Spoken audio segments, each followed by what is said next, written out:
Well, hey there team, welcome back to the channel and welcome to my review of Crime Boss Rock-A City. So it's been a hot second since I've actually done a review, and the hope is to continue to do one of these a week under the model that I talked about in a previous video called the 14-hour review. It's not very complex, but basically I drew a lot of data from games over the past 10 years, and on average it takes about 14 hours to clock a game. So again, it's a rule, there'll be exceptions, but most importantly, it gives a game its fair shake for the week, and it also puts a ceiling to guard against bloatware. So yeah, I've played this for 14 hours. I'm also aware, and in case you are not, this originally came out on Epic Store, so I wouldn't call it the most brand new game, though it's new to Steam. And since then, you know, there's been plenty of people that jumped on the topic when it came out, and it kind of got dragged in a lot of reviews. Couple that with the fact that I am not given for exaggeration in either end, right? I'm not some simp fanboy that just spazzes out over games unnecessarily, but also I hate doing hate bait, clickbait nonsense as well.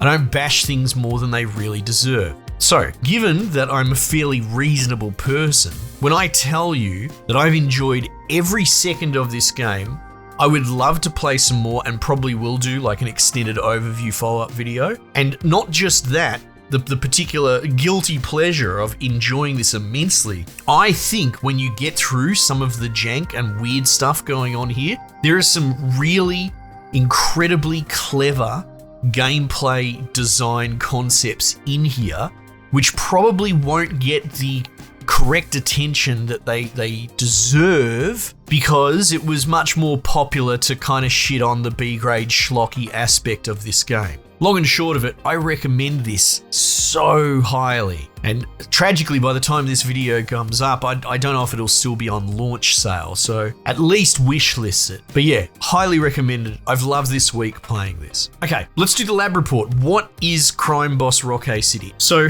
in many ways, it's a Payday-like, which is kind of hard for me to call on because I didn't really play a lot of Payday 2 back in the day. I recognize that's a huge blind spot in my ledger, but I did look at Payday 3 and I wasn't all that impressed. But essentially it is a heist game with more of a focus on single player as a compare and contrast, but the similarities kind of stop there. Again, not the resident Payday expert, but those heists were a little bit more, at least compared to this, long form.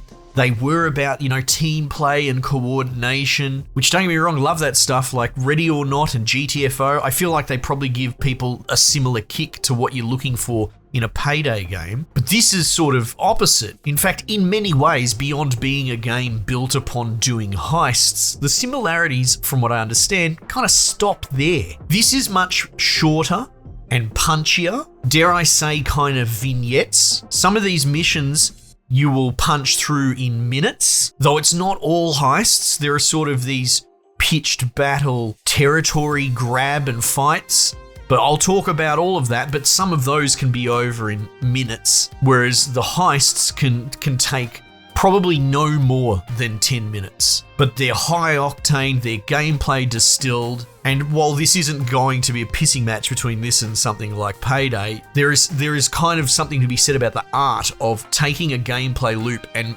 managing to distill it in, get rid of the bloat. This is something I'm very agreeable with. So at its core, mechanically, that's what it is. It's these little vignette missions tied together by an overarching campaign that follows a roguelike structure, or roguelite, I suppose. However, it's a structure that I am constantly sort of float and lament that it hasn't been grabbed onto. So this is cool that this game is doing it, which is what I would probably call the longer form roguelike. As, you know, a little bit of an aside, I feel like the AAA narrative linear model of games, it's unsustainable. They're trying to convince us that the games are going to get more and more expensive and longer development times so they can have more eyelashes on your character's face. And at a certain point, the normies are going to revolt. It's not going to be enough.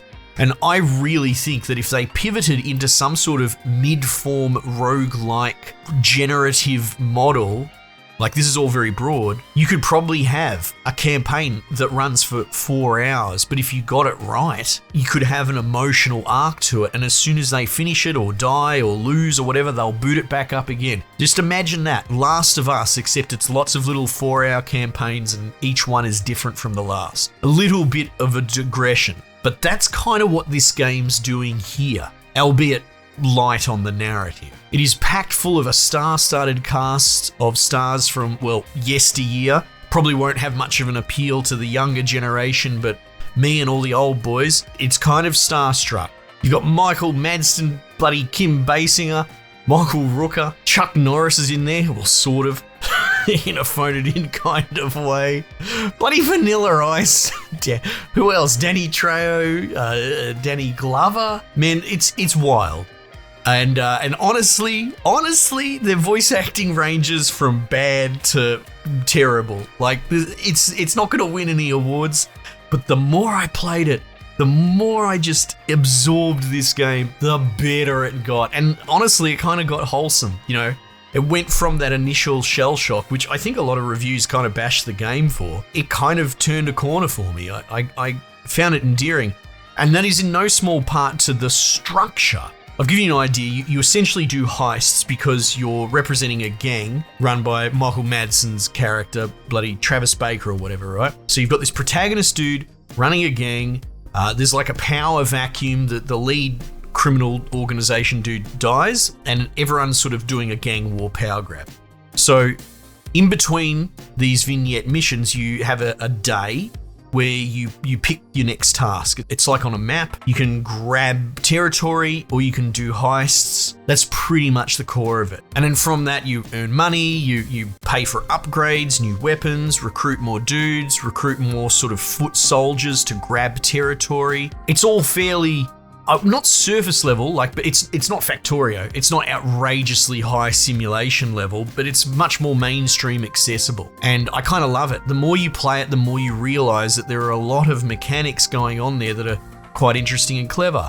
Like Chuck Norris plays the big bad, if you could call it that, your most antagonistic component. He represents the head of the investigative police force. And you have like an investigation meter that's going up. It seems to go up 12% every turn no matter what, but you can drop it by, killing off detectives that rock up to your heists. And you can see the detectives' movements on the world map. And so what you can actually do is intentionally try and pick up jobs near them. So like say there's a Detective Brown is over here in some territory on the east and you can do a heist there.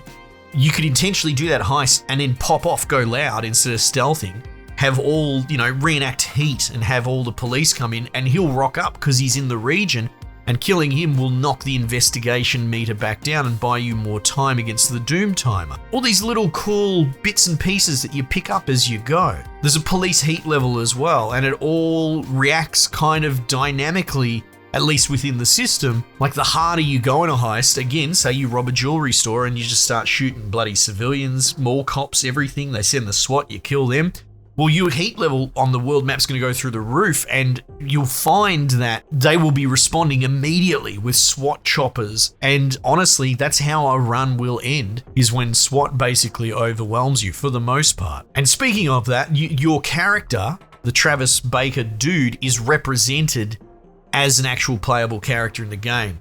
And you're incentivized heavily to take him on missions because he doesn't get exhausted after a mission. Most people, it's one shot before the day ends, the turn ends. So you can send him on multiple goes, 2 goes. And he also adds like a plus 50% bonus to any take that you get. So you're insane not to take him out. So it's a very clever balance of risk and reward, because if he goes down, you get a couple of revives. But if he runs out of revives or your whole team goes down so no one can revive him, that's it.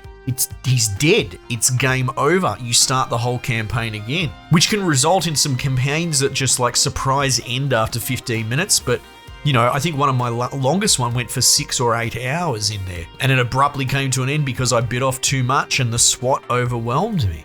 It's very clever. And in between all of these vignetted missions are kind of a random assortment of like mega heists or character missions. Some of your crew members have like side quests, like there's one ranger dude and You can do his quest where he's having a flashback to Vietnam, and that'll play out over the course of the day. And you know, it's pretty low-level storytelling, but it's something. It's interesting. It adds depth to the world. At a more indie writing level, I don't know how else to describe it. Again, they're not trying to pretend that they're going for an Academy Award or anything like that.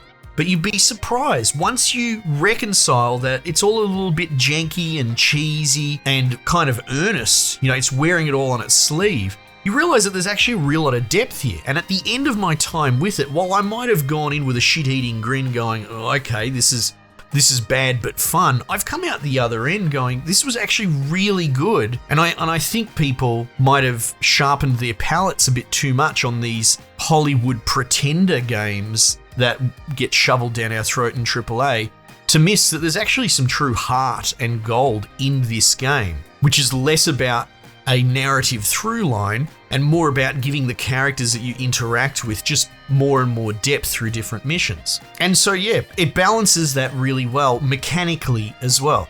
So yeah, you might be hitting bank job trucks and applying a saw and then digging out the loot and throwing it to your bots. And the bots are fairly well behaved, you know, they haven't really caused me any grief. But that mini gameplay loop there, it's not just gunplay. It's not just shoot, head, move on. It's a combination of, you know, looting, sneaking in, dealing with cameras, but that's also about as deep as it needs to be. It creates a really fantastic foundational loop that is addicting as anything. But again, similar to these like character narratives I'm talking about, you will have these mega heists come up and they're all varied and interesting, and I don't want to spoil them, and there's ones that I'm sure I haven't even come across, but they're aping on movies and escaping through bloody helicopters and all sorts of stuff. And then there'll be setup missions to them to arrange zip lines or transport, you know, and you're doing all these setup things. So this is as close to reenacting, let's say, the entirety of the movie Heat, for example, as opposed to, well, I don't know, Payday was more like reenacting the one big heist that everyone knows. Yeah, anyway, it's been a blast. I've checked out the multiplayer a little bit. It's not like I'm flooded with people in my community or friends lists that have this game, but you can fill with bots quite easily, so you can do all the multiplayer modes and that pretty much solo. And there's quite a bit of variation. There are ones where I think they're called like urban legends or something, where you essentially pick from a group of characters, and they're the sort of characters that you recruit in your main campaign. So it's kind of cool to be them without the boss, and you play them through like a chain of missions back to back to try and sort of get a higher score as you go. And so it makes this mini multiplayer campaign, which is pretty cool. And on top of that, there's a whole bunch of DLC. I don't think I technically have it at the moment. They're doing something, I think, weird as part of their launch window. Maybe you get it for free while that's going on. I'm not 100% sure, but like they add a new faction. They had some sort of cyber RoboCop cops, which I guess you could probably turn off, but they're cool. They add to this weird 80s come 90s flavor. You know, more heists, more weapons, that sort of stuff. So the content is rich. The game is rich. It is infinitely replayable, and magically, like, you can do a 4-hour run and die tragically from a bullet, and you will want to reboot it and play some more, which to me, that's just magic. Anyway, I've gushed a bit. It's a bit more of an exhaustive talk about the game because now I obviously have a bit more to say. Will I play more of it? Well, look, I'm sort of on the back end. I've got a little bit of a system where I'm kind of reviewing a game this week, but also looking at something else as a side project. I only have so many hours in a day. Current thing I'm chipping it away that's not in vogue, let's say, is Jurassic World Evolution. I'm playing some more of that in the expansions, so there'll be a video following on that. So yeah, I wouldn't mind coming back to it. It's just not the highest priority right now. But yeah, highly recommended. Check it out. Absolute banger of a game, and I've loved this week playing it. Anyway, team, might just leave it there for the time being. I'll catch you guys on the next one.